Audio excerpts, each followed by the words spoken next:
¿Te imaginas que el hombre que juró verte arrastrándote en la miseria, te regale, creyendo que se burla de ti, el terreno que esconde una riqueza capaz de cambiar la historia de todo un pueblo? Hoy conocerás a Lucía, una viuda de Oaxaca, a la que le quitaron hasta el fogón, donde cocinaba sus tortillas, pero a la que el destino le puso bajo los pies algo más valioso que todas las haciendas de su patrón. Don Esteban Herrera, el ganadero más poderoso del Valle de San Jacinto del Río, estaba convencido de que la había condenado a morir de hambre, cuando la obligó a salir de la casa de peones, y le regaló un pedazo de monte, al que todos llamaban el Pedregal de las Ánimas, un lugar del que se decía que ni las culebras aguantaban el calor, un lugar sin agua, sin árboles, sin vida, un basurero de rocas rojizas y grietas profundas. O al menos eso pensaba Hélène. Lo que don Esteban jamás imaginó fue que, al entregarle ese supuesto castigo, le estaba dando a Lucía la llave de una veta de ópalo de fuego mexicano tan pura, que haría temblar a notarios, políticos y banqueros.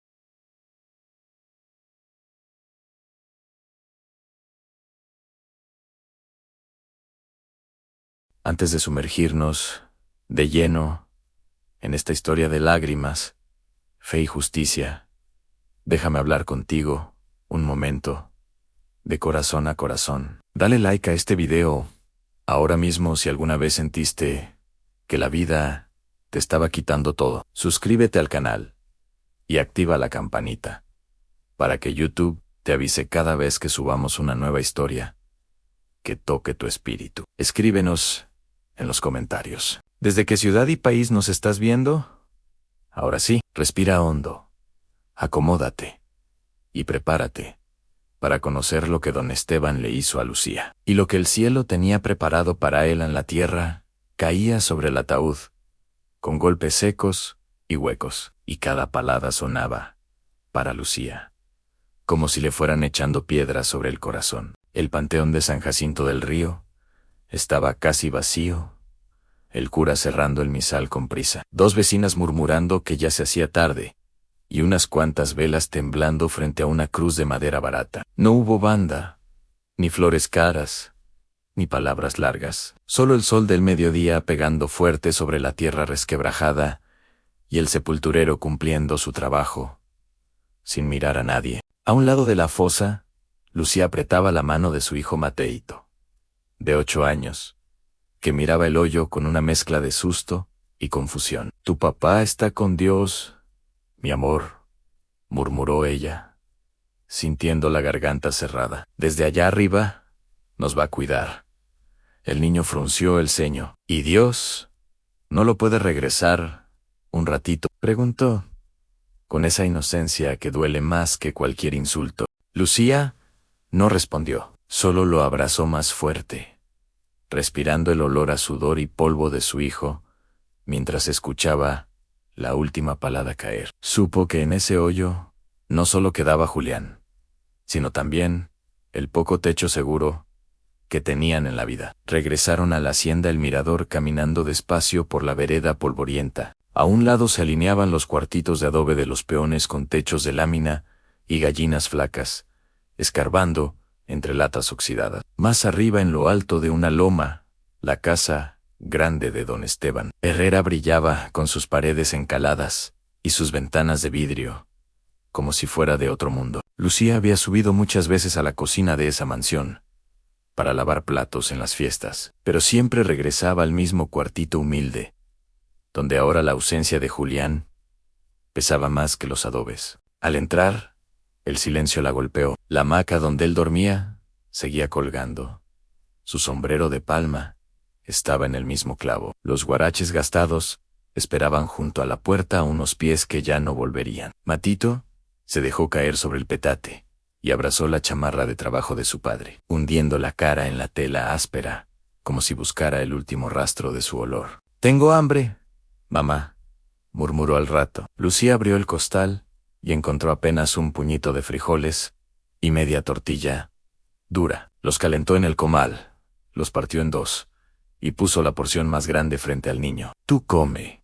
Yo todavía traigo el café del velorio», mintió, sintiendo un hueco en el estómago y otro más grande en el pecho, mientras fregaba el plato, pensando qué haría al día siguiente sin el jornal de Julián. Un ruido distinto al de las camionetas viejas de los peones subió por la cuesta como un trueno de metal. Era el motor grave de la camioneta blanca de lujo de don Esteban. El vehículo se detuvo frente al caserío, levantando una nube de polvo. Lucía se secó las manos en el mandil y salió al patio, empujando a Mateito detrás de su falda, como una gallina cubre a su pollito. La puerta de la camioneta se abrió y de ella bajó don Esteban, con su camisa blanca, impecable, cinturón de cuero fino, apretando la barriga cómoda, y botas boleadas. Sus ojos no se detuvieron primero en el rostro hinchado de la viuda, sino en la fachada del cuartito, en las macetas de latas, en la ropa colgada. Hizo una mueca casi invisible,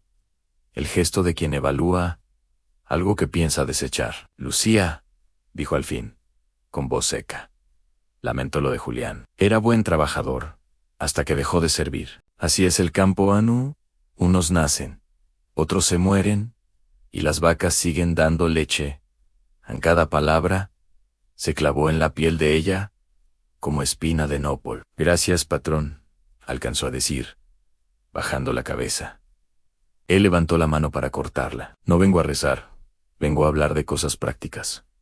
Esta casa es para mis peones. Tu marido ya no está, y tú no trabajas en los potreros. Mañana llega el nuevo capataz, con su familia. Necesito esto vacío hoy». Lucía sintió que el piso se le movía. «¿Hoy, patrón? Apenas salimos del panteón. No tengo a dónde ir. Solo tengo a mi niño, en don Esteban». Arqueó una ceja. «¿Y yo qué culpa tengo de que tu marido se muriera justo cuando necesitaba la casa? Aquí el techo se paga con trabajo. Sin trabajo, no hay casa. Tienes 2 horas para sacar tus trapos antes de que mande a mis muchachos a limpiar». Mateito dio un paso adelante. «Mi papá trabajó toda su vida para usted», gritó, con la voz temblorosa. «No es justo que nos echen». Don Esteban lo miró como se mira a un perro flaco que se atreve a ladrar. «Enséñale modales a este chamaco, Lucía», murmuró. «El mundo le enseñará a golpes lo que tú no le enseñes». Con palabras de Lucía tragó saliva, sintiendo vergüenza, miedo y rabia mezclados. «Aunque sea denos unos días», rogó. «Julián le fue fiel tantos años. Nunca le robó nada. Déjeme encontrar un cuartito en el pueblo. Pedirle ayuda a mi hermana». Don Esteban suspiró como quien se cansa de escuchar. Se sacó del saco un papel doblado y lo miró un segundo, saboreando el momento. «Mira que tengo buen corazón», dijo. «No voy a dejarte en la calle como un perro. Tu marido me fue leal. Supo cosas que conviene que sigan enterradas. Así que voy a tener un detalle contigo». Ana extendió el papel hacia ella. «Aquí tienes. Es la escritura de un terrenito rumbo a la sierra. Se llama El Pedregal de las Ánimas. Desde hoy es tuyo. Todo tuyo, hasta las piedras». San Lucía tomó la hoja con dedos temblorosos, alcanzó a leer el nombre, y un frío le recorrió la espalda. El Pedregal de las Ánimas era esa loma roja y pelada, donde ni las chivas querían subir. Un lugar del que se decía que el sol caía como plomo, y las noches eran puro viento gimiendo entre las rocas. «Pero ahí no hay agua, patrón», murmuró. «A no crece nada. ¿Cómo voy a vivir con mi hijo en un montón de piedras?» Don Esteban soltó una carcajada seca. «Entonces aprende a comerte las piedras», respondió. «Te estoy haciendo dueña de tierra propia. ¿Cuántas viudas pueden decir eso? Si logras sacar algo de ahí, te aplaudiré desde mi terraza, pero haz tu miseria lejos de aquí. No quiero verla cada mañana». Anne se inclinó hacia ella, tan cerca que Lucía pudo oler el tabaco y la loción. «Julián se llevó mis secretos al hoyo. susurró. Tú te llevarás tu pobreza a las ánimas. Así quedamos en paz.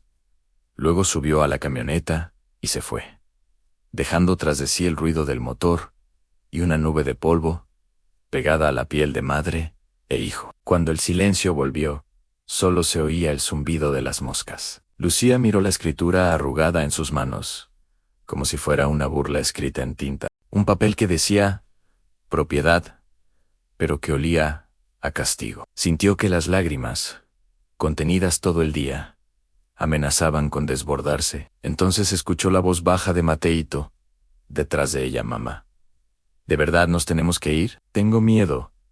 Esa frase la atravesó más que cualquier disparo. Se secó las lágrimas con el dorso de la mano, apretó la hoja contra el pecho y respiró hondo. Sí, hijo, dijo, con una firmeza nueva. Nos vamos. Vamos a nuestra propia tierra. Allá nadie nos va a mandar.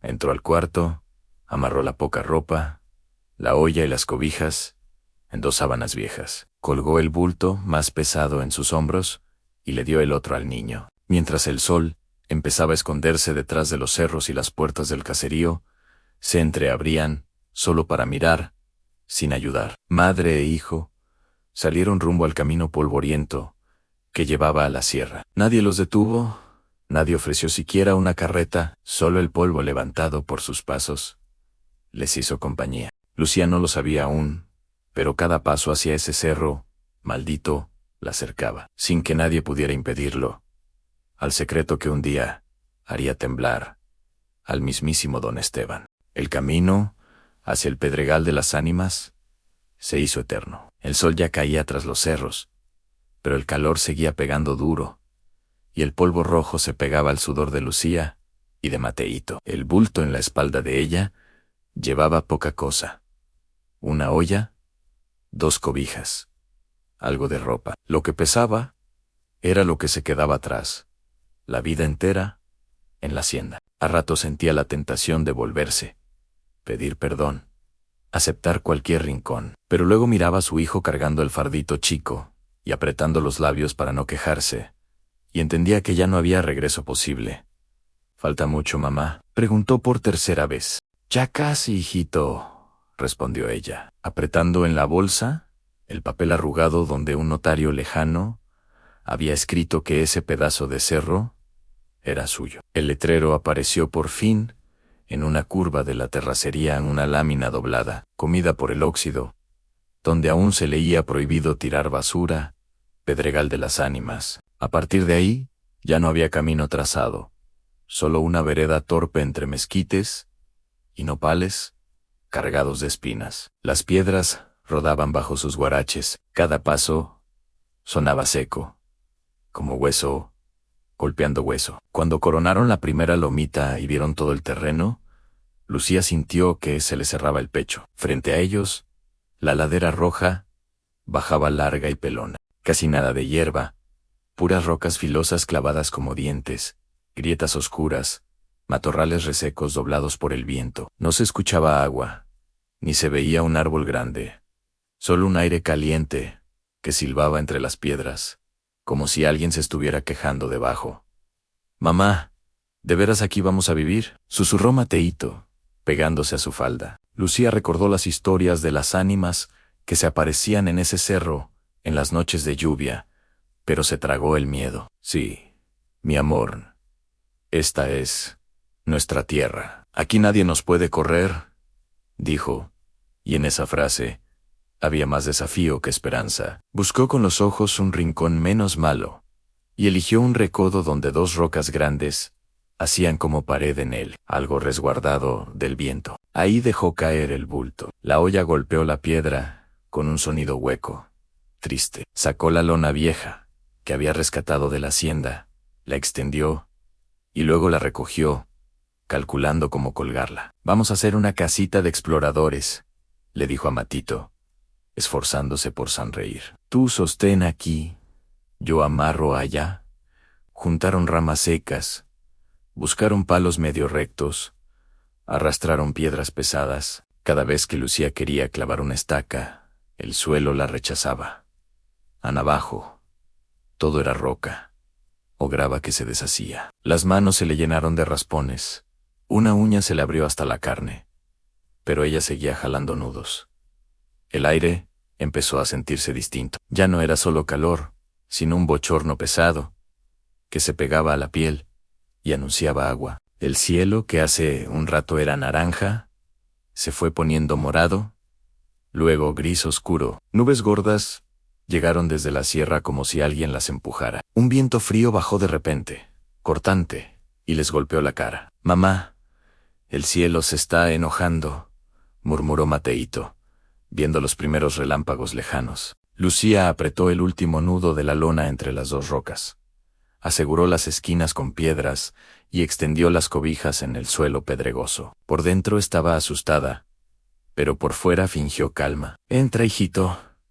Mira qué bonito nos quedó. Hasta suena aventura», dijo, haciendo que se acomodara sobre la manta más gruesa. Entonces, el primer trueno sonó cerca, como un tambor gigante debajo de la tierra. Las gotas no pidieron permiso. Cayeron grandes, pesadas, golpeando la lona con tanta fuerza que el ruido casi no los dejaba pensar. El agua rebotaba y escurría por los lados en chorros. El viento buscó rendijas y las encontró. Levantaba los bordes del plástico una y otra vez, inflándolo como vientre que respira a golpes. Mateito se encogió, pegando la espalda a la roca. «Tengo miedo», confesó. Temblando, Ana Lucía lo abrazó. «Es solo una tormenta. Pasa rápido», murmuró, pero a ella le temblaban también los dientes. El olor a tierra mojada llegó con fuerza, mezclado con ese aroma metálico que trae la electricidad del cielo. El agua empezó a correr cuesta abajo, buscando camino, y lo encontró justo donde estaba su refugio. El pedregal era pura ladera. Lo que caía de arriba se convertía en hilos de lodo que se juntaban en riachuelos rojos. Primero entró un hilito fino por debajo de la lona y mojó una esquina de la cobija. En minutos, ya era un chorro que cruzaba el refugio, empapando ropa, manta y pies. «Mamá, se mete el agua», se quejó Mateito, levantando las rodillas. Lucía salió a gatas al exterior. El agua le pegó en la cara, como si le aventaran piedras frías. Se arrodilló a un lado del refugio y empezó a escarbar con las manos, tratando de abrir una pequeña zanja para desviar el chorro. La tierra se deshacía en barro, las piedras se le resbalaban.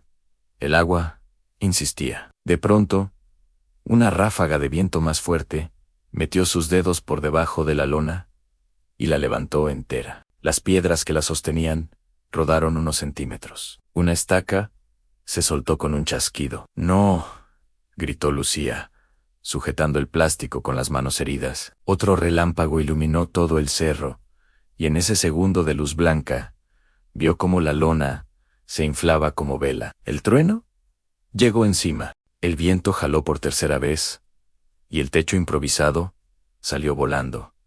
Se enredó un instante en un nopal, y luego desapareció ladera arriba. Se quedaron a cielo abierto, sin nada entre ellos y la tormenta. El granizo se sumó a la lluvia. Bolitas blancas comenzaron a golpearles la cabeza, los hombros, la espalda. Dolían como pequeños golpes secos. Lucía se lanzó sobre su hijo, lo abrazó por detrás y lo empujó al suelo. Encorvándose encima de él, el agua corría ya alrededor como río chico, arrastrando piedritas y basura vieja. El frío se metió sin pedir permiso, subiendo por los pies mojados, por las piernas, por la espalda. La ropa se le pegó al cuerpo como otra piel helada. «No me sueltes, mamá», lloraba Mateito, escondiendo la cara en su pecho. «Nunca», respondió ella, pero apenas podía oírse por encima del rugido del viento. El tiempo se empezó a estirar. Entre trueno y trueno, Lucía perdía la cuenta. Sentía los músculos cansados, la espalda entumida de estar encorvada, los brazos ardiendo por sostener al niño y soportar los golpes de hielo y agua. Un sueño raro, pesado, comenzó a acecharla. «Nomás un ratito los ojos», pensó, sintiendo como el cuerpo quería rendirse. De inmediato le vino a la mente la imagen de don Esteban, seco, cómodo, tomando café en su cocina amplia, mientras ella se congelaba en el cerro que él le había regalado. Esa imagen la picó en el orgullo. No, se dijo por dentro, apretando los dientes. No me voy a morir aquí para darle gusto al cabo de quién sabe cuánto.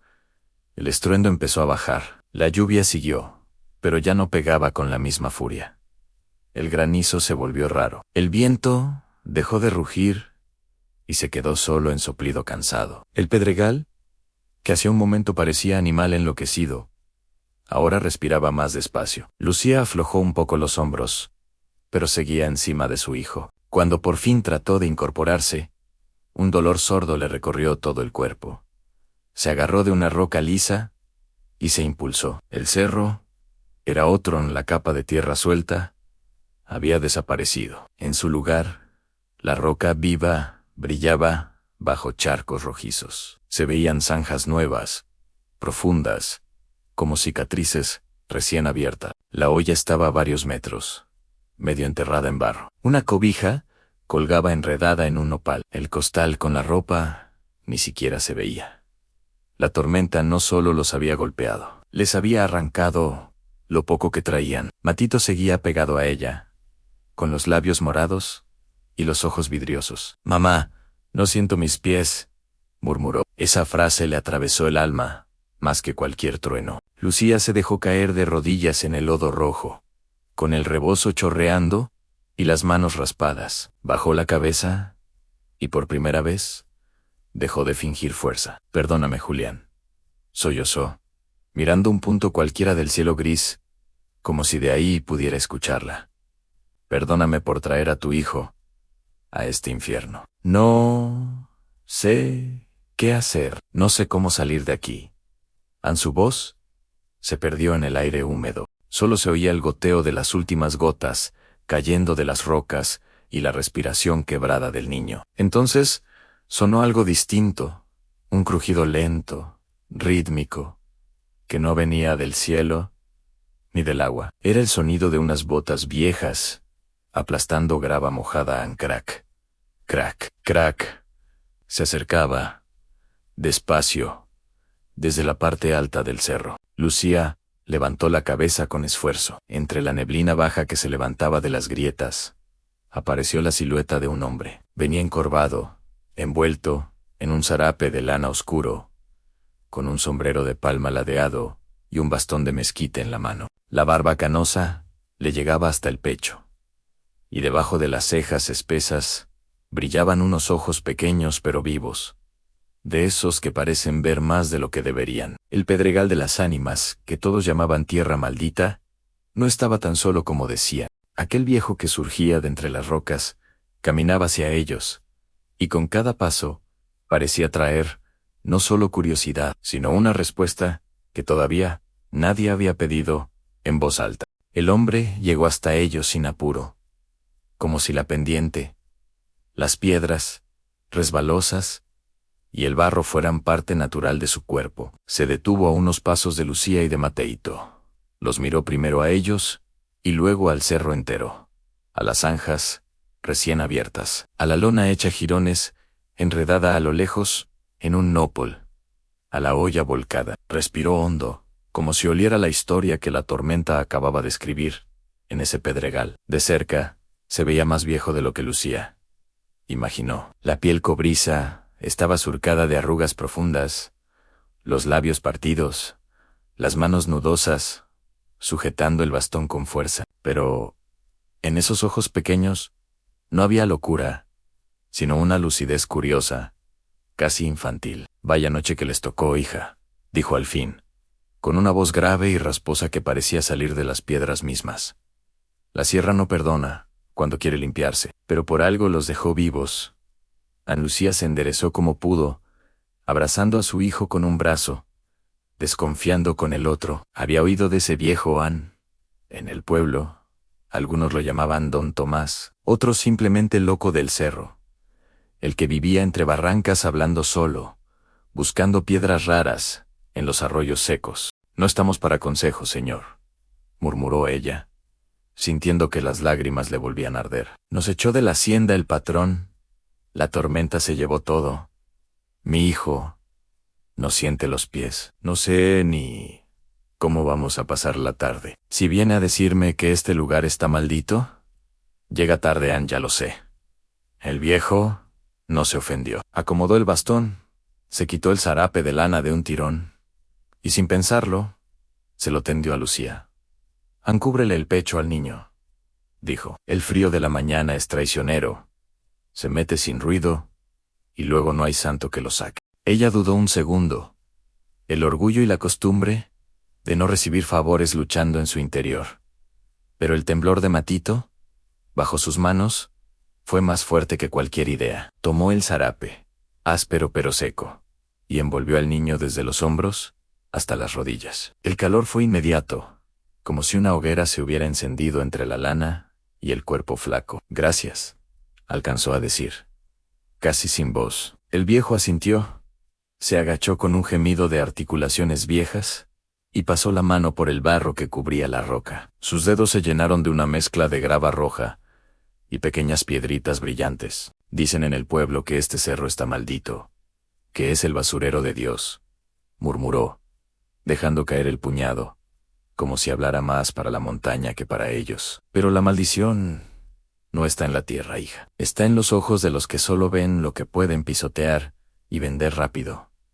A Lucía apretó los labios. Estaba cansada para enigmas. Con el respeto que se merece, don, yo no necesito filosofías ahorita. Necesito un techo, comida, algo que darle de cenar a mi hijo. Mire, señaló con el mentón alrededor. La tormenta arrancó hasta la poca tierra buena que había. Ahora solo hay piedras. ¿Qué se siembra en la piedra? Don Tomás la observó un instante, y luego, en lugar de responder con palabras, metió la mano en el morral de Ixtle, que traía cruzado en el pecho. Sacó un paquete envuelto en una servilleta de tela ajada. Lo abrió, y dentro aparecieron 2 tortillas de maíz duro y un pedazo de queso fresco, que olía a casa, a fogón, a vida normal. Primero, coman, dijo, sin darle importancia. El estómago vacío hace más ruido que la voz de Dios. Y uno ya no oye nada. Rompió una tortilla. Se la extendió a Lucía. Partió el queso en 3 y colocó el trozo más grande entre las manos de Matito. El niño miró a su madre, pidiendo permiso con los ojos. Al ver que ella asentía, mordió con avidez, como si temiera que ese bocado fuera un sueño. Lucía masticó despacio su parte minúscula, saboreando cada migaja, como si fuera un banquete. El viejo comió también, pero lo suyo era más un rito que una necesidad. Parecía que lo que le alimentaba, de verdad, era lo que la montaña le contaba. El sol iba subiendo, y aunque el frío se quedaba pegado en la ropa húmeda, la luz empezaba a secar algunos charcos. El pedregal, lavado por la tormenta, dejaba ver ahora su esqueleto de roca, rojiza, y vetas amarillas. Don Tomás se levantó con ayuda del bastón y caminó unos metros, asomándose a una de las zanjas profundas que el agua había excavado. Mira nada más lo que hicieron las nubes,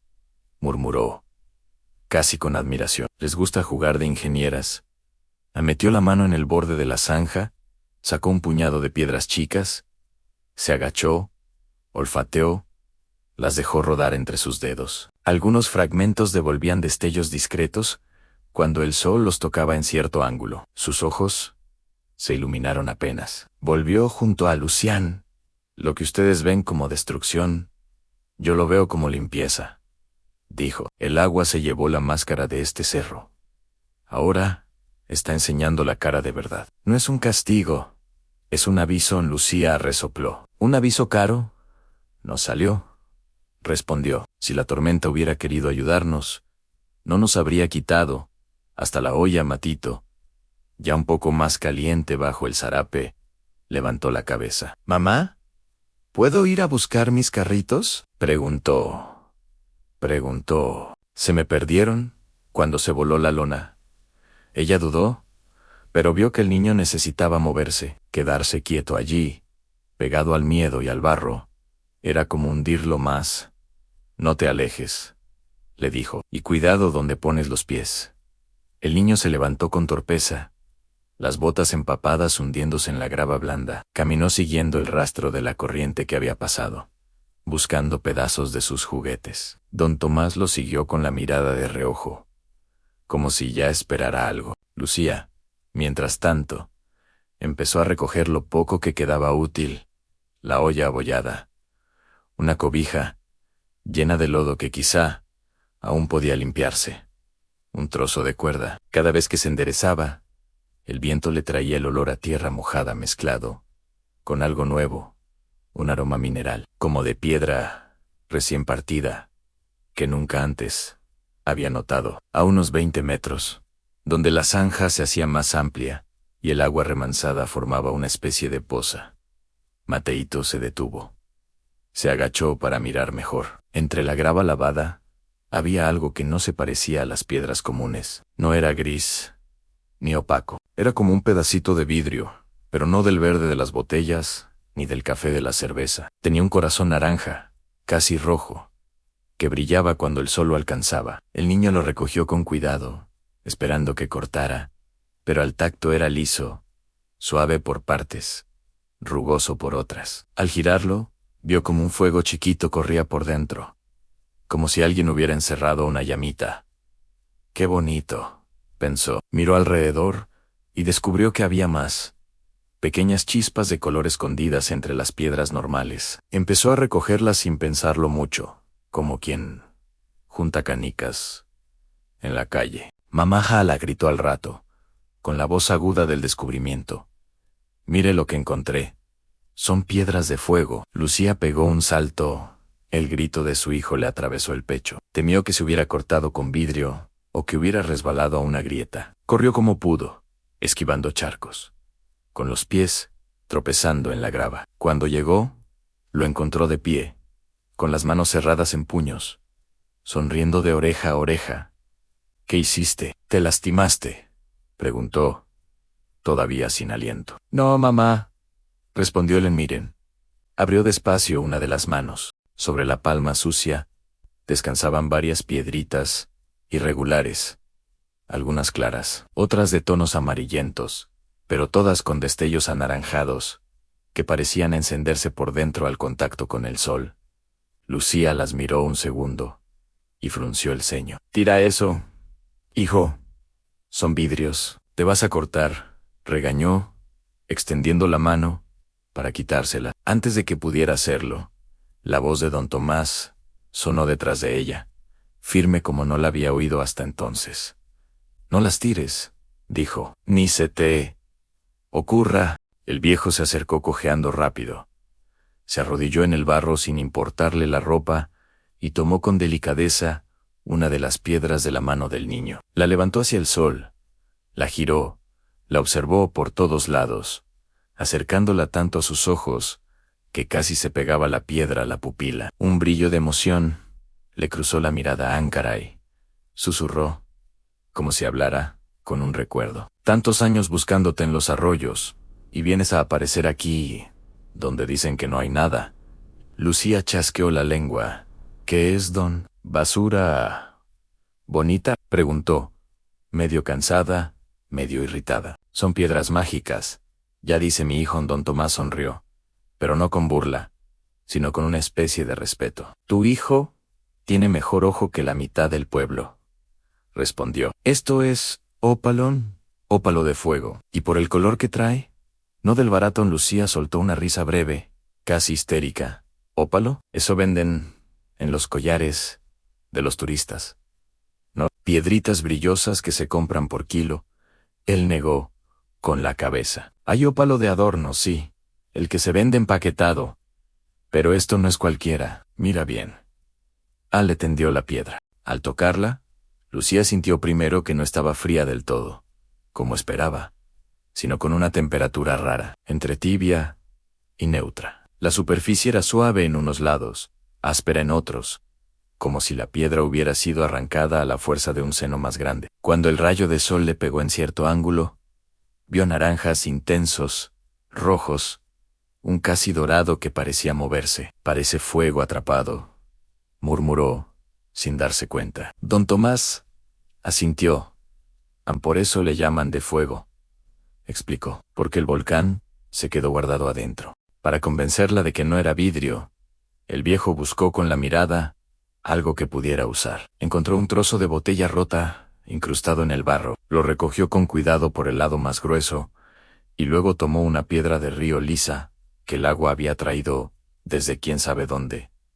Mira, dijo, esto es vidrio. Lo que tú creías que eran. Apretó el vidrio contra la piedra y lo arrastró con fuerza. El borde se astilló, chirrió. Dejó apenas un polvito blanquecino sobre la roca, pero no una raya profunda. El vidrio se quiebra, la piedra aguanta, comentó. Luego sujetó el ópalo entre el pulgar y el índice. Respiró hondo como si hiciera un acto de respeto y lo pasó, sin mucha fuerza, por la superficie del vidrio. Una línea clara quedó marcada. Repitió el gesto sobre la piedra de río y, aunque no abrió un surco como un diamante, sí dejó señal, una rayita que no estaba antes. El ópalo, en cambio, seguía entero. No es vidrio, hija, concluyó. Y menos basura han. Esto se paga en dólares. Y aquí, en este cerro, que el patrón te regaló para burlarse, la tormenta acaba de descubrir un collar entero, enterrado. El corazón de Lucía dio un brinco, y luego se apretó. Quiso creer, y al mismo tiempo se prohibió la ilusión. ¿Cuánto vale una piedrita de estas?, preguntó, con la voz apenas audible. Don Tomás se encogió de hombros. Depende del tamaño, del color, de qué tan limpia salga por dentro. Esta, señaló la más grande que Mateito sostenía en la otra mano, del tamaño de una uña gorda, podría pagarte comida y techo por varios meses, si la vendieras bien, en la ciudad, no aquí donde todos quieren ganar sobre tu necesidad. Lucía miró alrededor. De pronto, el pedregal ya no era solo rojo y hostil. Era un mar de posibilidades que daba miedo. Vio destellos que antes había confundido con charcos, reflejos de sol en fragmentos de ópalo lavados por la lluvia. Sintió vértigo. ¿Y si todo esto es cierto?, pensó. Si este cerro que él me dio de burla guarda dinero bajo las piedras, ¿qué va a pasar cuando se entere? Don Tomás pareció leerle la mente. Se puso de pie despacio, apoyándose fuerte en el bastón. Aquí hay bendición y peligro juntos, dijo. La montaña no suelta sus secretos gratis. Anoche casi se los traga con la lluvia. Hoy les está ofreciendo otra cosa. Pero si el patrón se entera, no vendrá con papeles, vendrá con pistolas. Por eso hay que pensar antes de dar un paso. Lucía levantó la vista, mirando el valle hacia abajo, donde la hacienda El Mirador se veía pequeñita, pero altiva, con sus paredes blancas. Imaginó a don Esteban leyendo en un periódico que en el cerro, que él regaló, hay ópalo de fuego. Imaginó sus botas subiendo con prisa, sus ojos de codicia. Le dio un escalofrío que nada tenía que ver con el frío de la ropa mojada. Abrazó a Mateito con más fuerza y apretó en su mano una de las piedras, sintiendo su peso, mínimo, pero distinto. No sé cómo, pensó, pero no voy a dejar que me arranquen también esto. Ya me quitó la casa, a Julián, la vida tranquila. Este pedazo de fuego, aunque sea un granito, es mío. El viejo la observó en silencio, y, por primera vez, vio en ella algo más que cansancio, a una dureza nueva en la mirada, una decisión que apenas empezaba a nacer. Bueno, dijo al cabo, con un suspiro largo. La montaña ya habló. Ahora nos toca a nosotros. Lo primero en juntar todas las piedras que vean, pero sin hacer fiesta, sin gritos. Que este cerro crea que seguimos siendo pobres y asustados. Lo segundo en esconderlas donde ni un perro olfateando pueda hallarlas. Y lo tercero, sonrió de lado. Pensar cómo cambiar unas cuantas por pan, sin que la avaricia del pueblo prenda la alarma del patrón. Lucía asintió despacio. Sin saberlo, en ese instante la vida de los tres se partió en dos antes de las piedras de fuego. Y después, la noche de la tormenta les había quitado casi todo. La mañana siguiente, a través de un viejo loco y un puñado de destellos anaranjados, les estaba ofreciendo un arma nueva contra la injusticia. No era solo riqueza Lo que dormía bajo el pedregal era la posibilidad de que la humillación de Lucía se volviera la caída de don Esteban, y el cerro, silencioso, parecía sonreír con todas sus grietas. Esa noche, después del hallazgo, el pedregal de las ánimas quedó en una calma extraña. El cielo se aclaró por completo, y las estrellas se asomaron como si quisieran vigilar de cerca lo que pasaba en ese cerro, que casi nunca miraban. Lucía y Mateito, envueltos en el zarape de don Tomás, y en la cobija menos mojada, se recargaron entre las dos rocas grandes, que servían de pared natural. El cuerpo estaba molido, pero el sueño no llegaba fácil. La mente de Lucía, acostumbrada a contar frijoles y centavos, ahora intentaba contar piedras de fuego y posibles caminos. Cada vez que cerraba los ojos, veía el ópalo en su mano, con su chispa anaranjada latiendo, y al lado, la cara hinchada de codicia de don Esteban, bajando por el cerro, a arrebatárselo todo. El cansancio, al final, venció más por agotamiento que por paz. Se durmió pensando que quizá al amanecer, todo había sido un delirio de la fiebre, y el frío, que las piedras no brillaban tanto. Pero al abrir los ojos, el sol ya estaba alto, y el cerro seguía ahí, rojo y limpio, y en un hueco que habían cavado al pie de la roca, envueltos en un trapo, dentro de una lata oxidada, seguían los ópalos quietos, pero vivos. Don Tomás despertó antes que ellos, como si hubiera pasado la noche platicando con la montaña. Mientras, Lucía intentaba enderezar los huesos, y Mateito se tallaba los ojos con las manos chicas.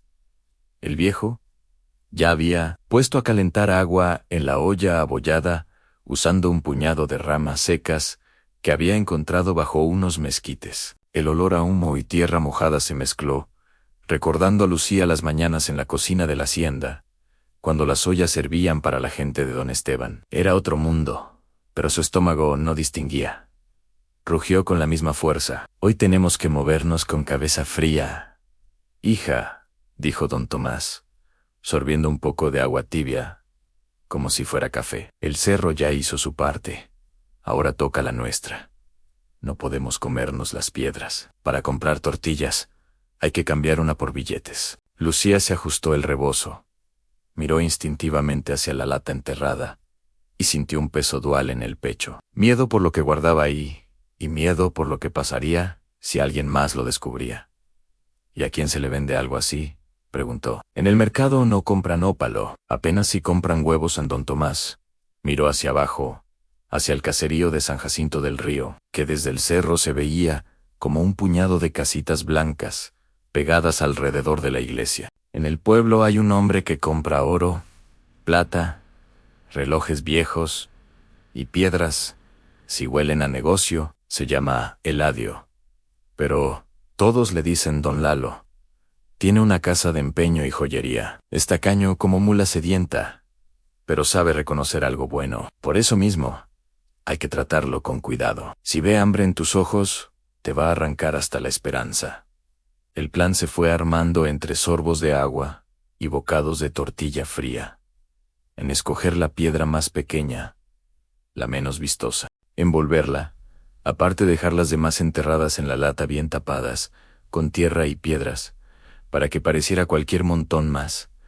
Don Tomás insistió en que ella no dijera una sola palabra del pedregal, ni de tormentas, ni de cerros regalados. La historia que debía repetir, sin titubeo, era otra. Una piedra que su abuela le había dejado en una caja vieja, un recuerdo sin valor sentimental, pero con posible valor de venta. Y si pregunta por qué hasta ahora la vendes, le dices que mientras estuvo Julián, no hizo falta. Que ahora sí, porque te echó el patrón como perro y necesitas comer.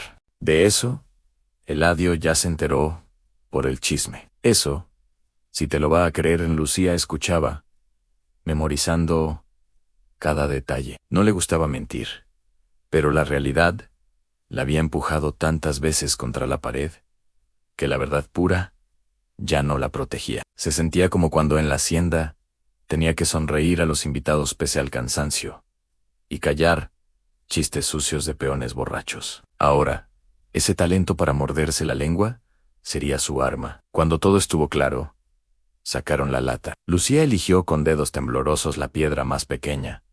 Un trocito de ópalo con destellos discretos, casi tímidos. La envolvió en un pedazo de manta limpia, separado de las otras, que volvieron a quedar enterradas, cubiertas con barro y piedras comunes, como un tesoro escondido en un cementerio de arena. Don Tomás trazó mentalmente referentes, para recordar el lugar exacto, a 3 pasos grandes, desde la roca, partida en cruz, hacia el nopal de 2 brazos. Ahí, justo ahí está, el corazón del cerro. Si un día no estoy yo, tú sabrás dónde escarbar. Esas palabras le dolieron a Lucía, como presagio, pero las guardó también, junto con el nudo del trapo y la historia inventada de la abuela. Antes de partir, se acercó a Mateito, que miraba todo con la seriedad de quien entiende más de lo que todos creen. Te vas a quedar con don Tomás, le dijo, agachándose para estar a su altura. Voy al pueblo a traer comida y cobijas secas. No salgas de aquí. Si ves camionetas o gente subiendo, te escondes entre esas rocas grandes. ¿Sí? El niño abrió los ojos. ¿Y si viene el patrón? Susurró. Lucía sintió un pinchazo en el estómago, pero le sostuvo la mirada.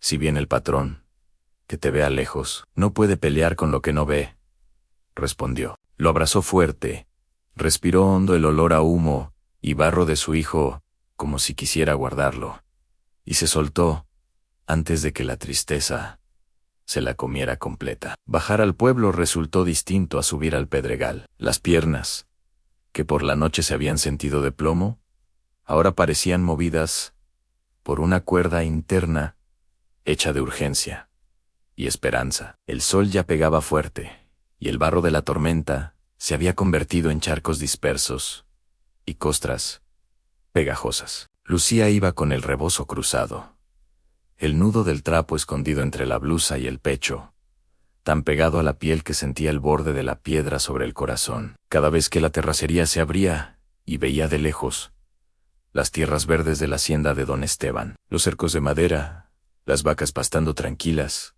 apretaba más la mandíbula. A ver si algún día miras para acá arriba y no te gusta lo que ves, murmuró para sí, sin voz. El pueblo de San Jacinto del Río la recibió con el ruido cotidiano de siempre, el repicar de la campana de la iglesia, llamando al primer rosario, el pregón del señor de los tamales, el ladrido de perros flacos, peleándose por una bolsa de basura, el murmullo de mujeres, barriendo las banquetas. Pero hoy para ella, nada era igual. Sentía que llevaba un secreto tan grande, escrito en la frente, que cualquiera podría leerlo. Al pasar frente a la tienda de abarrotes, las pláticas bajaron de volumen un segundo. 2 comadres, recargadas en el marco de la puerta, la miraron de arriba abajo, el vestido manchado de lodo, el cabello enredado, los guaraches resecos y agrietados. Es la viuda de Julián, susurró una. Dicen que el patrón la corrió sin nada, que ahora vive en el cerro como Coyote. La otra se persignó, pero no por ella, sino por el escándalo. Pues, que Dios la ayude. Ese cerro, dicen que jala las almas de noche. A Lucía los oyó sin detenerse. Hace una semana, esos comentarios la habrían hecho esconder la cara. Hoy, en cambio, pasaba recta, sintiendo una mezcla extraña de vergüenza y poder en que hablen. Pensaba, que se llenen la boca. Si supieran lo que guardo, me besarían la mano. Esa doble sensación la asustaba. No quería convertirse en lo que odiaba en don Esteban, pero también, por primera vez en su vida, sentía que la balanza no estaba del todo en contra. La joyería y casa de empeño de don Lalo estaba en la calle principal, junto a la farmacia. Una vitrina mostraba relojes, cadenas de oro, sortijas viejas, medallas de santos. El letrero, de pintura dorada ya un poco despintada, decía Casa de Empeños La Fe. Compramos oro, plata, joyas y más. Lucía se detuvo un segundo frente al vidrio. Vio su propio reflejo en ojeras marcadas, piel quemada por el sol y la tormenta, el rebozo torcido. Le dieron ganas de huir, de volver al cerro y convencer a don Tomás de que era mejor vender huevos o lavar ropa toda la vida que meterse en líos con piedras y comerciantes tramposos. Pero luego pensó en las manos heladas de Mateito, en el escalofrío de la noche anterior, en la olla vacía, y empujó la puerta. Una campanilla sonó, aguda. Dentro olía a metal, a madera encerada y a polvo de alfombra vieja. El mostrador era alto, de cristal, y detrás de él un hombre de panza generosa y lentes gruesos limpiaba con un trapito un anillo brillante. Tenía la cara redonda, con bigote recortado, y los ojos pequeños, agrandados por los lentes, lo hacían parecer un sapo al acecho. «Buenos días», dijo, sin muchas ganas, al verla entrar. Su mirada recorrió sus ropas y sacó conclusiones inmediatas. «Si viene a empeñar alguna cacerola, aquí no recibimos fierro viejo. Para eso está el chatarrero». Lucía tragó saliva, sintiendo como la humillación intentaba subirle por la garganta como veneno. Recordó a don Tomásán: «No le enseñes el hambre». Levantó la barbilla apenas. «No vengo a empeñar fierro», respondió, con una calma que no sentía. «Vengo a ver si me compra una piedrita que era de mi abuela». El sapo de los lentes entornó los ojos. «Una piedrita. La abuela no le dejó deudas». «Mejor», murmuró, sonriendo para sí. A ver. Lucía miró hacia la puerta, asegurándose de que nadie más hubiera entrado. Y entonces metió la mano bajo el rebozo, desató el nudo del trapo con cuidado y sacó la pequeña piedra envuelta en la manta. La colocó sobre el cristal. Al desenvolverse, el ópalo capturó un rayo de luz que entraba por la ventana y lo devolvió en un destello naranja, intenso, como brasitau, sopladao. Don Lalo estaba a punto de abrir la boca para decirle que no tenía tiempo para juegos, pero el destello le cortó la frase. Se inclinó, súbitamente interesado. No dijo nada durante unos segundos que a Lucía se le hicieron eternos. Sacó de su bolsillo una lupa metálica, se la colocó en el ojo, tomó el ópalo con unas pinzas y lo acercó a la luz. El silencio dentro de la joyería se volvió espeso. «¿De dónde sacaste esto?», preguntó al fin, sin levantar la vista. Su voz ya no era desganada, ahora estaba afilada, como cuchillo que mide la carne. Lucía sintió un escalofrío, pero repitió la historia ensayada. «Siempre estuvo en una cajita de lata, en casa de mi abuela», dijo. «Yo ni sabía qué era. Ella decía que un arriero se la dejó de pago hace muchos años. Cuando se murió, la guardé. Julián nunca quiso venderla. Decía que no hacía falta. Pero ahora pues, ya véame, quedé sin casa, sin marido, sin nada. La traigo por si vale, aunque sea para comprar comida y pagar un cuartito en don Lalo». Levantó la mirada por encima de la lupa. Estudió su rostro. Buscó mentiras en las arrugas nuevas, en la forma de parpadear. No encontró nada que pudiera rebatir con facilidad. El dolor era real. La pobreza también. Pero algo en el brillo, en los ojos de ella, le decía que había más fondo. Envolvió a la piedra. La giró. La examinó desde todos los ángulos. Vio la pureza del color, la transparencia en algunas partes, las pequeñas nubes internas que, bien trabajadas, darían un fuego hermoso. Sabía de inmediato que no era cualquier cosa. Allí había dinero, si se mandaba a tallar a la ciudad grande. Pero también sabía algo más, que la mujer frente a él no tenía ni idea de cuánto podía valer en realidad. «Mira», dijo, adoptando un tono fingidamente cansado. «Sí es ópalo, pero está feo, muy opaco. Tiene mucha matriz, muchas venas. Para trabajar esto, el tallador se queda con la mitad en desperdicio. Además, aquí en el pueblo, casi no hay quien compre ópalo fino. Tendría que mandarlo lejos, hasta Guadalajara o México, quién sabe. Es un riesgo para mí. Te puedo ofrecer 2,000 pesos. Lucía sintió que la tierra se movía un poquito bajo sus pies. 2,000 pesos. Nunca en su vida había tenido una cifra así en la mano de golpe. Con eso podía comprar comida para varias semanas, un colchón seco, zapatos nuevos, para Mateito, un par de cobijas gruesas, quizá hasta rentar un cuarto unos días, mientras resolvía lo del cerro. La tentación fue grande, casi física, pero las palabras de don Tomás le sonaron en la memoria. Ansí, te ofrece algo sin regatear mucho. Es que estás perdiendo. Y ese hombre, aunque se quejaba, había llegado demasiado rápido a una cifra que para ella era enorme. Algo no cuadraba. Ann respiró hondo. 2000 es muy poco, dijo, intentando que la voz no le temblara. Mi abuela siempre dijo que valía para sacarnos de apuros grandes. Por menos de 5000, no la suelto. Si no, me voy con algún comprador de la ciudad. Allá pagan mejor. Dicen. El joyero la miró de nuevo, sorprendido de que esa mujer embarrada de lodo se atreviera a poner un precio 5 veces mayo. Un chispazo de respeto mezclado con irritación cruzó sus ojos. 5000, repitió, como si la palabra misma le doliera en la boca. No sabes ni lo que dices. Esto allá, si te va bien, te lo pagarían en 10 o 15,000, pero tienes que llegar, saber con quién hablar, que no te lo roben en el camino. Tú no conoces nada de eso. Ann se detuvo. Se había traicionado. Lucía, por dentro, se afianzó.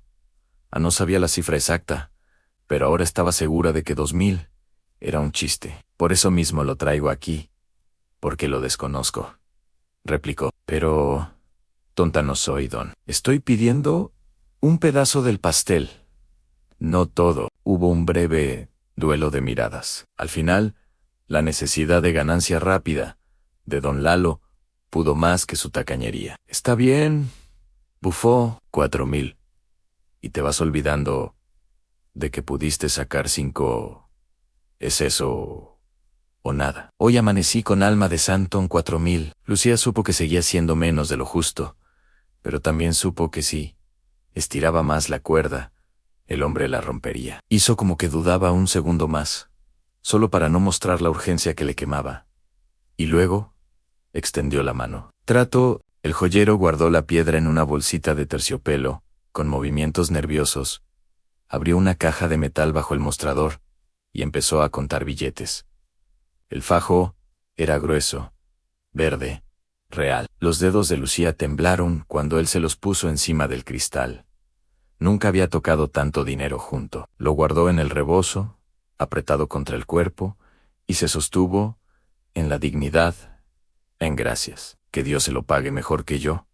Ann dio media vuelta y salió antes de que la voz se le quebrara. En cuanto la puerta se cerró y la campanilla dejó de sonar, el semblante de don Lalo cambió. Dejó de verse fastidiado y se volvió puro cálculo. Sacó de nuevo el ópalo, lo puso bajo la lupa. Lo miró largo rato. Ya no había nadie que lo viera sonreír. Esta mugrosa no tiene idea de lo que trae en ese cerro, murmuró, recordando el barro pegado en la falda de ella, porque había algo más.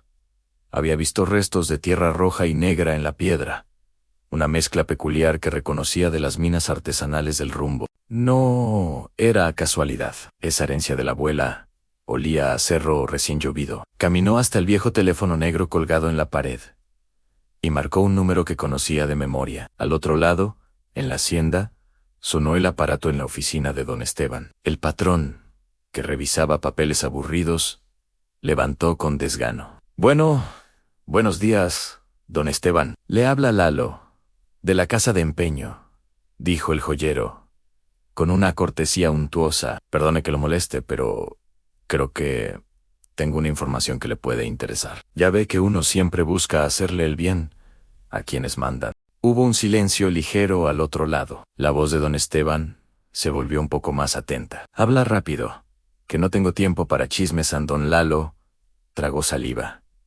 midiendo sus palabras. La viuda de Julián vino hace unos minutos. Esa que usted mandó para arriba, al Pedregal, me vendió un ópalo de fuego, de buena calidad, y la piedra traía pegado barro del cerro, no de río. No quiero meterme donde no me llaman, pero si en el Pedregal están saliendo piedras así, quizás alguien le está viendo la cara.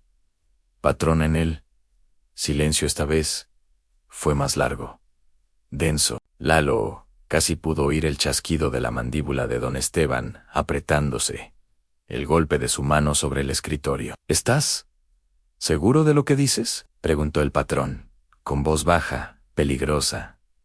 No estoy tonto, don, respondió el joyero. Llevo 30 años viendo piedras. Esto no salió de una caja de reliquias, salió de un filón. Y ese filón, por lo que se ve, está en el cerro que usted le firmó a la viuda.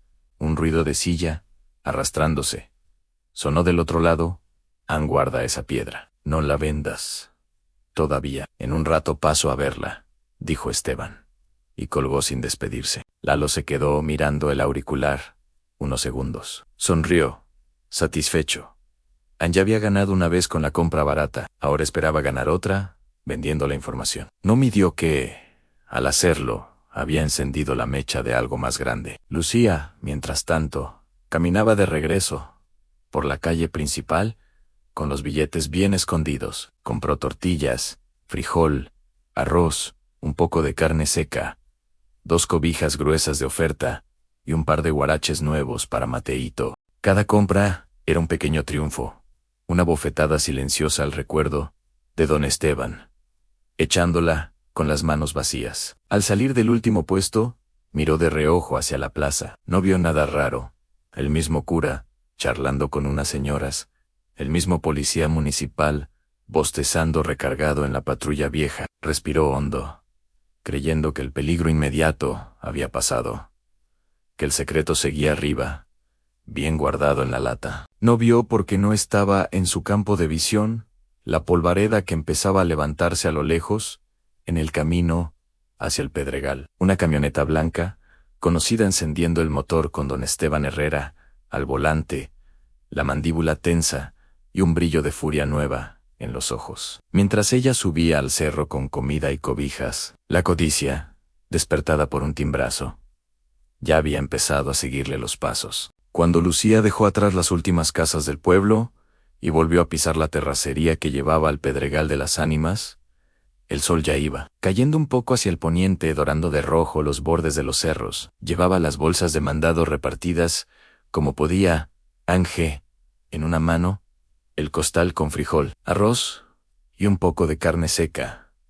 En la otra, las cobijas nuevas y los guaraches pequeños, envueltos en papel de estraza. Cada paso levantaba polvo, pero ahora el cansancio no pesaba igual que la mañana anterior. Entre el sudor y el dolor de piernas, había una alegría tímida, casi incrédula. 4,000 pesos, repetía por dentro, como si fuera una oración. 4,000 pesos.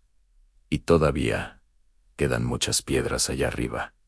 No imaginaba, mientras subía, que esa cifra, que para ella era una fortuna, había hecho que otras manos agarraran el volante de una camioneta con rabia. En la parte baja del valle, casi al mismo tiempo, don Esteban encendía su camioneta blanca con un golpe seco de llave. Sus ojos, que en los velorios sabían fingir tristeza medida, ahora eran puro filo. Sobre el escritorio había dejado el teléfono todavía vibrando por la rabia contenida. El ópalo que Lalo le había mostrado hacía unos minutos seguía clavado en su mente, ese fuego naranja, la calidad del corte natural, la promesa de dólares fáciles. El Pedregal está sacando esto, se repetía, y yo se lo regalé a esa gata de Monten.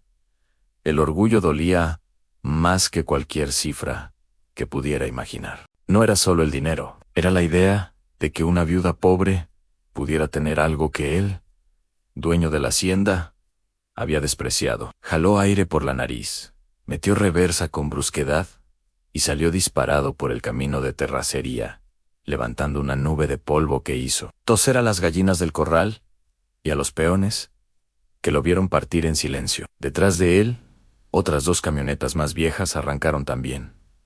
En ellas iban 3 hombres de confianza, de esos que habían aprendido a obedecer primero y preguntar nunca. Lucía no vio esa caravana. Cuando el camino hacia el Pedregal se bifurcaba, ella ya iba bastante arriba, sudando. Solo sintió, a lo lejos, un rumor de motores que subían, pero pensó que serían camiones de carga hacia otro rancho. Ajustó el rebozo apretó el dinero, que había escondido en una fajita bajo el vestido, y aceleró el paso. Quería llegar antes de que el sol se escondiera del todo, para alcanzar a levantar un toldo decente, con las cobijas secas. En su mente, la tarde estaba destinada a ser de trabajo físico y planes con don Tomás. Quizá pensar en ir a la capital, para averiguar cómo registrar la tierra, cómo no dejar que nadie les quitara lo que el cerro les había mostrado. Nunca imaginó que esa misma tarde se iba a convertir en un campo de batalla. Cuando por fin coronó la lomita que daba vista al pequeño hueco que ya sentía como su refugio, vio a lo lejos la silueta del viejo y de su hijo. Don Tomás estaba sentado sobre una roca grande, el bastón recargado en la rodilla, mientras Mateito, con los pies descalzos, secándose al sol, jugaba a hacer montoncitos de piedras normales, imitando lo que habían hecho el día anterior, pero sin saber, esta vez, dónde estaba el verdadero tesoro. La lata enterrada seguía en su escondite, invisible a ojos ajenos. Solo los tres, y el cerro, sabían dónde latía ese corazón de ópalos. ¡Mamá!, gritó el niño al verla. Corrió hacia ella con los brazos abiertos. Lucía dejó caer el costal un momento para agacharse y abrazarlo. El olor a sol, tierra y humo la envolvió. Fue el abrazo más reparador que había sentido en días. «Mira lo que traje», dijo enseguida, tratando de darle tono festivo. Frijoles, arroz, carne seca, hasta guaraches nuevos, para que ya no me andes con los pies pelones. Don Tomás se levantó despacio, con una sonrisa ladeada. «Veo que el sapo de las gafas no te vio la cara de hambre tan grande como para robarte hasta el último centavo», comentó. «¿Cuánto te dio?» Lucía, con un orgullo raro, sacó discretamente un paquetito de billetes del rebozo y se lo mostró, sin contarlos en voz alta. 4,000, respondió. «Sé que es menos de lo justo, pero para nosotros es como si nos hubiera caído una lluvia de tortillas calientes». El viejo chifló bajito. «Para él es un regalo del cielo. Pero no te preocupes, apenas fue la probadita. Lo importante es que saliste sin levantar un escándalo». Ella iba a sentir cuando el sonido llegó, más claro que antes han motores, no uno, varios, subiendo por la misma vereda, aún a la distancia, pero acercándose con paso decidido. El pedregal, que unos minutos antes era puro canto de grillos y viento, volvió a llenarse de un ruido ajeno, metálico, que hacía vibrar la grava. Don Tomás volvió la cabeza hacia el camino, y su rostro cambió. La sonrisa se borró, los ojos se entrecerraron. «No me gusta ese sonido», murmuró. «Son las camionetas grandes. Las del patrón». A Lucía sintió que el estómago se le hacía un nudo. Miró, también, a lo lejos, entre el polvo que se levantaba, pudo distinguir el brillo de la camioneta blanca de don Esteban, seguida por otras dos más oscuras. El corazón le golpeó la costilla, como si buscara salida. «No puede ser», susurró. «¿Cómo se enteró tan rápido?» Don Tomás apretó el bastón. «El ópalo no solo atrae luz, hija, atrae lenguas». El joyero no se iba a quedar callado teniendo la oportunidad de vender la noticia. También la reacción del viejo fue instantánea. Tomó a Mateito por los hombros. «Escúchame bien, chamaco», dijo con una firmeza distinta, no de abuelo dulce, sino de general de guerra. «Te vas a meter allí». Señaló un hueco entre dos rocas más altas, donde la sombra era densa. «Y no vas a salir, pase lo que pase. Si escuchas gritos, aunque escuches mi voz, o la de tu mamá, no sales hasta que el silencio dure mucho rato, ¿oíste?» El niño abrió los ojos lleno de miedo. «Pero yo quiero estar con mi mamá», protestó. Lucía lo abrazó tan fuerte que casi le cortó la respiración. «Me ayudas más obedeciendo al abuelo que quedándote aquí», dijo, usándole por primera vez ese título al viejo. «No quiero que el patrón te vea. Acuérdate lo que dijo Ann, que el mundo te enseñaría a golpes». «No le voy a dar la oportunidad». A Mateito tragó saliva, con los ojos llenos de lágrimas. pero asintió. Don Tomás lo condujo hasta el hueco entre las rocas, lo hizo agacharse, lo cubrió con ramas secas y piedras sueltas, dejándole un pequeño espacio por donde pudiera ver y respirar. Eres ligero. La montaña te cuida, murmuró. Hazte piedra tú también, mijo. Las piedras no gritan cuando el niño quedó oculto. Solo sus ojos asomaban entre la sombra y el polvo. Lucía sintió que un pedazo de su corazón se quedaba allí enterrado. Se secó la cara con el dorso de la mano y respiró hondo. ¿Y las piedras? Susurró hacia don Tomás. Anel señaló el pecho de ella con un movimiento breve. Las traes puestas en el alma. Lo demás ya está escondido. Que busquen. Este cerro tiene 1000 rincones. Las camionetas llegaron al borde del terreno plano, con un rechinido de frenos.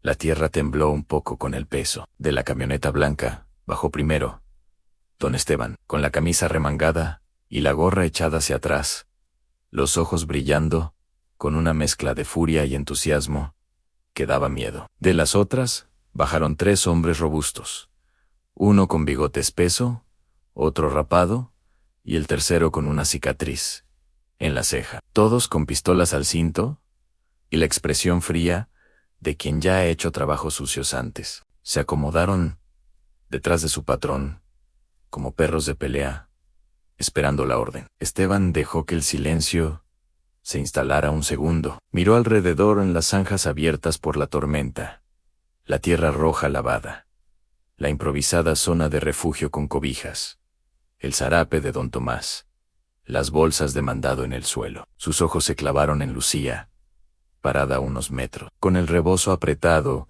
y la mirada alta, aunque por dentro le temblaban las rodillas. Vaya, vaya, dijo al fin, con una sonrisa sin alegría. Qué bonito se pusieron su campamento, ¿eh? Ni carpa de circo, en feria. Yo pensé que habías venido aquí a morirte, Lucía, no a hacer negocios a mis espaldas. A la sangre se le subió al rostro a la viuda. Yo no hago negocios a escondidas, patrón, respondió, con la voz lo más estable que pudo. Usted mismo me dio esta tierra, me firmó un papel. Me dijo todo tuyo, hasta las piedras. ¿Ya se le olvidó? Esteban dio unos pasos hacia adelante, tan cerca que ella pudo ver las venitas rojas en sus ojos. Justamente por eso estoy aquí, gruñó, porque hay piedras aquí que valen más de lo que pensaba. Y no se me olvidó nada. Lo que se me pasó fue que en este cerro había algo más que demonios. Había ópalo. Y tú, gata agradecida, fuiste corriendo a venderle al joyero, como si fueras dueña. Don Tomás se adelantó un poco, apoyando fuerte el bastón en la grava. Esteban, dijo, usando su nombre sin el don, cosa que pocos se permitían. Bájale a la voz. Tú firmaste. Nadie te puso una pistola en la cabeza. Te reíste cuando dijiste hasta las piedras. Ahora que esas piedras brillan, no vengas a cambiar las reglas. La ley no juega a tu antojo siempre. Uno de los matones se rió por lo bajo. La ley aquí es don Esteban, viejo loco, murmuró. El patrón ni siquiera lo corrigió. ¿Tú qué? Escupió Esteban, volviéndose hacia el viejo. ¿Desde cuándo un viejo que vive entre barrancas me va a dar clases de leyes? Yo mantengo a medio pueblo con mi hacienda, yo pago fiestas, yo arreglo caminos. Si digo que este cerro sigue siendo mío, la mitad de la gente me cree y la otra mitad se calla. Por miedo se acercó aún más a Lucía, invadiendo su espacio hasta obligarla a retroceder un paso. Ahora vas a decirme cuántas piedras sacaste, dónde están y qué más hay aquí. Y no me salgas con que solo fue una, porque ya vi la tierra. No soy tonto. Lucía sintió la tentación de bajar la mirada, pero pensó en Mateito, temblando en su escondite, escuchando cada palabra. Supo que la manera en que se plantara ahora sería una lección para él, aunque no la viera. Endureció la mandíbula. Saqué una piedra, sí, admitió, y la vendí porque mi hijo tenía hambre. Si usted no me hubiera corrido de la hacienda, no habría tenido que hacerlo. Lo que hay aquí, el cerro me lo mostró, estando yo ya con el papel en la mano. Usted No quiso verlo. No me venga a decir ahora que le robé lo que tiró en el aire. Se cortó un segundo. Los matones intercambiaron miradas. Esteban palideció, no tanto por la respuesta en sí, sino por el atrevimiento. Nadie le hablaba así. Sintió la humillación clavarse profundo. ¿Sabes qué es lo que más me molesta?, dijo, subiendo de nuevo la voz. Que estás hablando como si de verdad creyeras que vales lo mismo que yo. Como si un papelito pudiera ponerte a mi nivel. Se giró hacia sus hombres. Enregistren todo. Revuelvan esas bolsas, las cobijas, el suelo. Si encuentran piedras raras, me las traen. Y si no, igual los saco de aquí. A patadas a los hombres. Se movieron de inmediato. Uno volteó las bolsas de mandado, haciendo que los frijoles rodaran por la grava como balines oscuros. Otro pateó las cobijas, sacudiéndolas, buscando algo escondido. El tercero empezó a clavar la punta de su bota aquí y allá, como si pudiera oler el ópalo bajo tierra. Lucía apretó el rebozo sobre el pecho, sintiendo no solo el dinero escondido, sino el latido de su propio corazón desbocado. Don Tomás, aunque aparentaba calma, tenía los dedos crispados sobre el bastón. Baja la mano, Esteban, insistió. Estás cometiendo un error que te va a salir caro, aunque hoy no lo veas. Esteban, en cambio, se agachó y metió las manos en una de las zanjas que la tormenta había cavado. Sacó un puñado de grava roja, mezclada con pequeñas piedras brillosas. Entre ellas, un fragmento de ópalo opaco devolvió un destello tenue. Lo levantó, lo vio contra el sol. La chispa fue clara. Aquí está la mina, murmuró, casi para sí, con una sonrisa torcida. Todo este cerro es una caja fuerte, y yo se la di a esta mujer. No, no, no. No. No. No, esto no se va a quedar así. Anne se volvió hacia Lucía otra vez. Te doy una oportunidad, me firmas de regreso el terreno, ahora mismo, y me devuelves lo que hayas sacado. A cambio, te dejo irte con tu chamaco al pueblo. Te rento un cuartito barato, te doy trabajo lavando trastes. Si te pones necia, te saco a la fuerza, y le digo al mundo que eres una ladrona, que se metió en mis tierras. ¿Qué prefieres? Lucía sintió que cada palabra era una piedra nueva en la espalda. El ofrecimiento sonaba, a simple oído, casi generoso. A esas alturas, cualquier otra viuda del pueblo quizá lo habría aceptado, pensando en la seguridad inmediata. Pero ella veía más allá. Veía el futuro de su hijo, convertido en peón de nuevo. Veía el Cerro Rico convertido en otra fuente de poder para Esteban. Veía su propia dignidad hecha trizas. Miró a don Tomás, buscando en su rostro una respuesta. El viejo asintió apenas, como diciéndole, no aflojes. Entonces, algo se acomodó dentro de ella. El miedo no se fue, pero dejó espacio para algo más fuerte. No, dijo, simple, clara. Esteban la miró como si no hubiera escuchado bien, como que... ¿No? ¿Soltó? Te estoy ofreciendo salvarte la vida.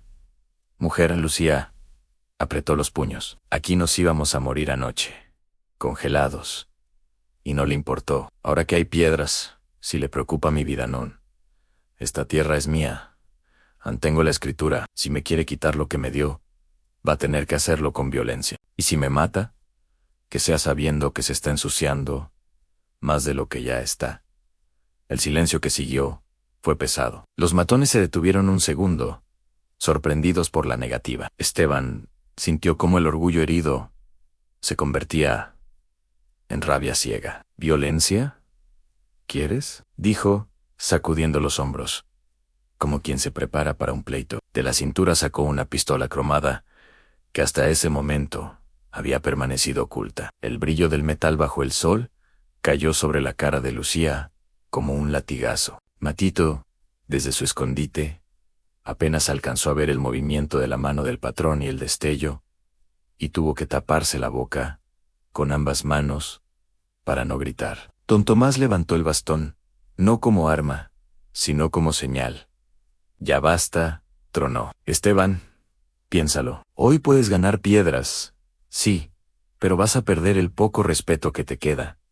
Vas a poner sangre sobre el ópalo, y esas piedras, cuando se tiñen, traen desgracia. El patrón apuntó, primero hacia el suelo, luego, un poco más arriba, hacia el pecho de Lucía. La mano le temblaba apenas.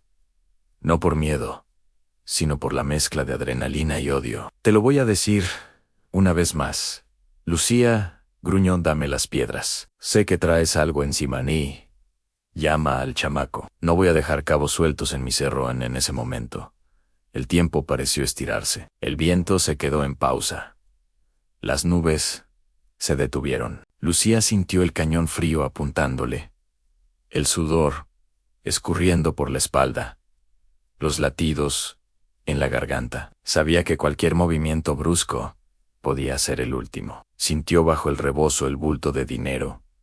Y más abajo, como más profundo, el calor imaginario de las piedras enterradas. Miró a Esteban a los ojos, y en ellos no vio a un patrón poderoso, sino a un hombre acorralado por su propia avaricia, incapaz de aceptar que se había equivocado. Eso le dio una pizca de valor. Si me matas aquí, dijo despacio, la montaña lo va a contar, y el pueblo tarde o temprano va a saber que disparaste contra una viuda, descalza, por unas piedras que tú mismo tiraste. A ver si tu dinero te compra el silencio de todos en Esteban. Apretó los dientes. El dedo se tensó sobre el gatillo. Uno de los matones dio un paso hacia él, dudando. Don Tomás, aunque sabía que no podía detener una bala con el bastón, se movió instintivamente para ponerse un poco delante de Lucía. En el cerro, el eco de un motor lejano, distinto, empezó a colarse. No era el rugido grave de las camionetas, sino un sonido agudo, combinado con un zumbido que cualquiera en el pueblo reconocería.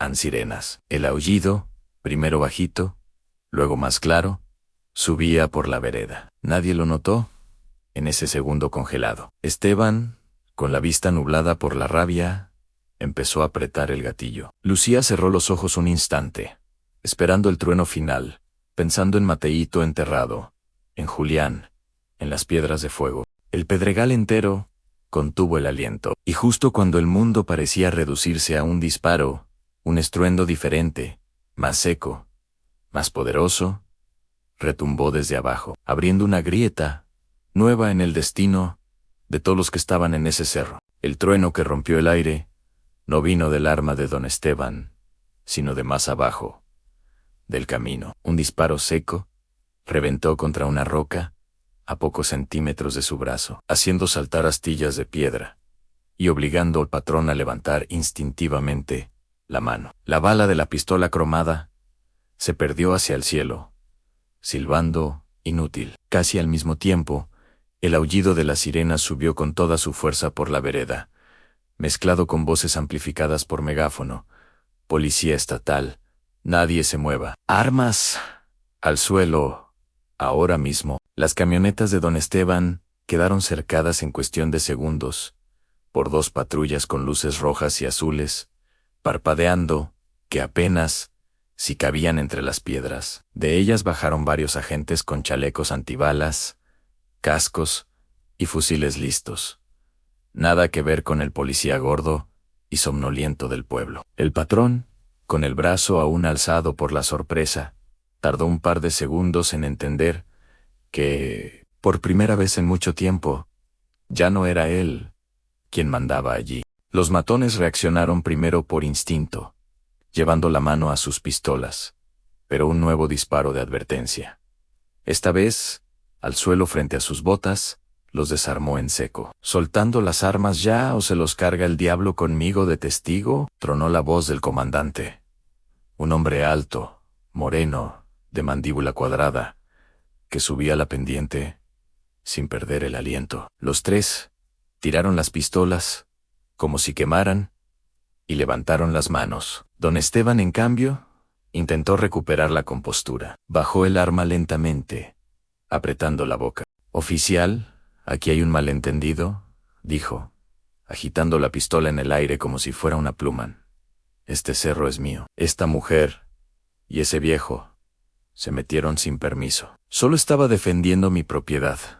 El comandante no se tomó la molestia de contestarle. Caminó directamente hacia Lucía, que seguía de pie, temblando, con el rebozo apretado contra el pecho, y hacia don Tomás, que sostenía el bastón, como si fuera lo único firme en el mundo. «¿Lucía Vega?», preguntó. Ella asintió con la cabeza, incapaz de hablar todavía.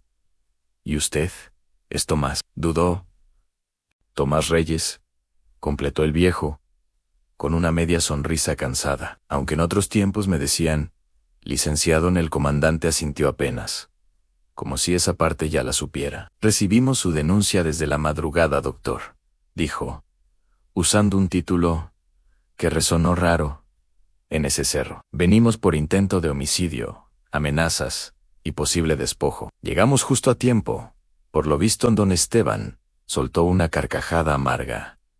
«¿Denuncia de quién? ¿De este loco que vive hablando con piedras?», gruñó ese viejo. «No tiene ni acta de nacimiento, mucho menos papeles para meterse en mis asuntos». Don Tomás alzó el bastón, no como ataque, sino como quien pide la palabra en un tribunal. «Hace 30 años era abogado en la capital», Esteban respondió, sin gritar, «antes de que la vida me partiera y me viniera a vivir entre cerros. Conozco la ley mejor que tú conoces tus cuentas. Y ayer en la madrugada, mientras la tormenta todavía lamía las calles del pueblo, caminé hasta la delegación estatal en la carretera. El pedregal resbalaba, pero mis piernas aún saben andar por la justicia». Se metió la mano al morral y sacó un sobre de papel manchado, pero intacto. «Aquí está, copia de la escritura que tú firmaste. Y ahí, dentro de la patrulla, lleva el original, el agente que tomó la denuncia».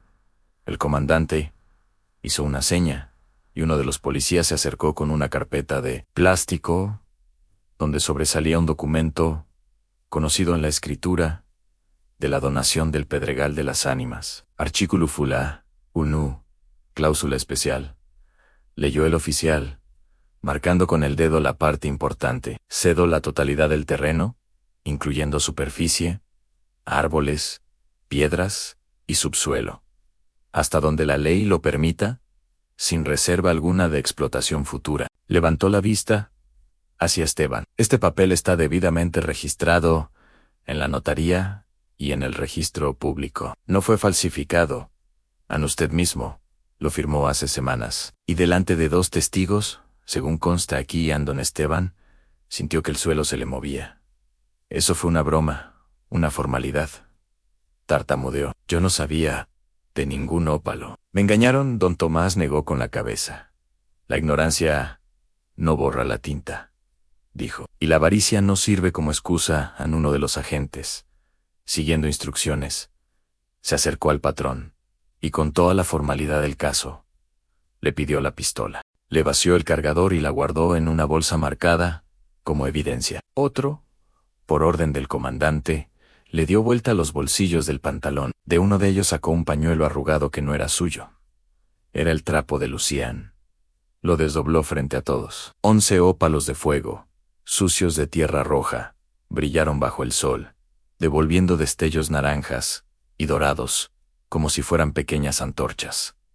El silencio se hizo pesado. «¿Esto también forma parte de su defensa de propiedad?», preguntó el comandante. Seco. Don Esteban apretó los puños en esas piedras. «Son de mi cerro», balbuceó. «Si las traía encima, es porque iba a entregarlas a la autoridad. Lo juro». La excusa sonó tan ridícula que hasta uno de sus propios hombres bajó la mirada. El comandante respiró hondo y comenzó, con voz alta para que todos escucharan, la lista de cargos. «Don Esteban Herrera queda detenido por intento de homicidio en contra de la señora Lucía Vega y del ciudadano Tomás Reyes, por robo agravado de bienes que no le pertenecen, por amenazas y por posible fraude en la explotación de recursos minerales sin declarar. Todo lo que diga puede ser usado en su contra. Y si quiere llorar por sus tierras, Tendrá tiempo de sobra ahí dentro. Le dieron la vuelta con firmeza, le torcieron los brazos hacia atrás, y las esposas sonaron, como un veredicto final. Por primera vez, en su vida, el patrón sintió el frío del metal en las muñecas, y el peso de la ley, sobre sus hombros, no como herramienta para aplastar a otros, sino como algo que ya no podía controlar. Lucía seguía paralizada, con la mente tratando de ponerse al día. Vio a don Esteban subiendo a la patrulla, resbalando un poco en la grava, sin que nadie se apresurara a sostenerlo. Vio como don Lalo, el joyero, llegaba a medio cerro, en su camioneta vieja, jadeando, pensando quizá aprovechar algo del caos, solo para encontrarse con que la policía ya estaba ahí. Un agente se le acercó de inmediato, preguntándole por la compra de la piedra anterior. Lalo trató de hacerse pequeño, pero su nombre ya estaba en la denuncia. También terminó dentro de una patrulla, no esposado, pero sí con la cabeza gacha, sabiendo que su ambición mal encausada le iba a costar más que un buen cliente. El Pedregal, testigo de todo, se quedó mirando con sus ojos de piedra. Como los hombres que se creían dueños de todo, eran ahora solo un par de figuras, tristes dentro de un coche con barrotes. Cuando las patrullas comenzaron a alejarse, levantando nuevas nubes de polvo, el cerro pareció, por fin, soltar el aire que tenía contenido desde la noche de la tormenta. El comandante se acercó a Lucía, le devolvió el pañuelo con los ópalos, y esta vez lo hizo con una formalidad que la hizo enderezarse. Señora Vega, dijo, el fiscal ordenó que estos bienes queden bajo su custodia, con protección, mientras se resuelve el trámite oficial. Tendrá que ir a la capital a firmar papeles, registrar el recurso, negociar con quien usted elija. Pero que quede claro, a la ley reconoce que este Pedregal es suyo. Nadie va a volver a echarla de aquí. A balazo San Lucía. Tomó el pañuelo con manos temblorosas. Las piedras de fuego pesaban igual que antes, pero ahora se sentían distintas. Ya no eran un secreto robado al cerro, sino una promesa legitimada. Levantó la vista y por primera vez en mucho tiempo, respiró sin miedo. Gracias, alcanzó a decir. No encontró palabras más grandes. De entre las rocas, el movimiento de un pequeño cuerpo rompió la tensión. Matito salió de su escondite corriendo, con el rostro empapado de lágrimas viejas y nuevas. Se lanzó al pecho de su madre y la abrazó como si temiera que, al soltarla, todo desapareciera. «Estás viva», sollozó. Lucía lo apretó tan fuerte que casi lo levantó del suelo. «Aquí estoy, mi amor», susurró, llenándole el cabello de besos. «Aquí estoy, y ya nadie nos va a apuntar con un arma por tener hambre». Don Tomás los miró, apoyado en su bastón, con los ojos brillando de algo que no era solo cansancio. «Se los dije», murmuró, mirando al cielo. «La montaña no se deja mandar por los soberbios». Solo estaba esperando el momento de poner las cosas en su lugar en el tiempo, que en los días de hambre se hace eterno. Empezó a correr distinto después de aquel día. Pasaron meses. Lucía y don Tomás hicieron viajes a la capital, con ropa prestada, pero la frente en alto. Allí, con ayuda de un abogado amigo del viejo, y con la historia completa, registrada en actas, lograron no solo asegurar la escritura del Pedregal, sino también firmar un contrato con una empresa minera, pequeña y ética, que se comprometió a explotar el ópalo, sin destruirlo todo, pagando a Lucía un adelanto que ella nunca habría soñado ver, más un porcentaje de las ganancias futuras. Don Esteban enfrentó juicio por sus delitos. Las noticias de el patrón que quiso matar por piedras, en cerro ajeno, corrieron como viento por la región. Su hacienda, embargada para pagar multas y reparaciones, acabó subastada. Y sí, el martillazo final la vendió a nombre de una mujer morena, de manos callosas, que hace no tanto había salido de ahí, con las manos vacías. Lucía Vega, pero ella no se instaló en la recámara principal para presumir cortinas, ni mandó hacer sillones franceses. La casa grande de la hacienda, el mirador, cambió de nombre y de alma. Ahora, todos en San Jacinto la conocían como la Casa de las Ánimas. aunque no porque estuviera embrujada, sino porque era el lugar donde las almas cansadas del valle encontraban comida, remedios y escuela. En lo que antes era comedor de patrones, Lucía y otros vecinos levantaron un comedor comunitario que servía 3 veces al día a quien llegara con el estómago vacío. Donde antes había establos para caballos de lujo, ahora había salones de clase con pizarrones y mesas sencillas, donde los hijos de peones aprendían a leer, escribir y, si querían, hasta identificar minerales y leyes. Y en una habitación luminosa, convertida en pequeña clínica, una doctora joven atendía gratuitamente a mujeres que nunca antes se habían revisado la presión. En una tarde cualquiera, un año después, Lucía se sentó en el corredor de esa casa, mirando el Cerro Rojo a lo lejos, ahora cercado y protegido, con cascos amarillos, moviéndose como hormigas sobre su ladera. Mateito, con 1 año más y muchas cicatrices menos en el alma, corría por el patio con otros niños, riendo. Sus guaraches ya no estaban rotos, a veces hasta andaba descalzo por gusto, no por necesidad. Don Tomás, vestido todavía con su zarape viejo, pero ahora con un bastón de madera pulida, leía un periódico arrugado en una mecedora, disfrutando el lujo extraño de tener luz eléctrica, sin tener que compartir cuarto con ratas. Dentro de la sala principal, sobre la chimenea, donde antes colgaban trofeos de caza de Don Esteban, había ahora solo un objeto exhibido detrás de un vidrio grueso, un pequeño ópalo de fuego. No el más grande, ni el más valioso, sino el primero que Mateito había recogido del barro aquella mañana después de la tormenta. La piedra, en bruto, con sus manchas y sus destellos, recordaba todos los golpes que habían pasado hasta llegar allí. Lucía la miraba algunas noches y, cuando alguien le preguntaba por qué no la vendía tan bien, respondía siempre lo mismo: porque hay cosas que no se venden. Esta nos recuerda que fuimos pobres, pero no menos que nadie, y que Dios, cuando quiere hacer justicia, usa hasta la piedra que todos llaman basura. Y tú que estás escuchando esta historia, quizá también te has sentido alguna vez como Lucía, tirado en un cerro que otros llaman maldito, sintiendo que la tormenta se llevó todo lo que tenías. Pero mira cómo terminó en el patrón esposado, el viejo loco convertido en sabio, la viuda en dueña de su propio destino. Si llegaste hasta aquí,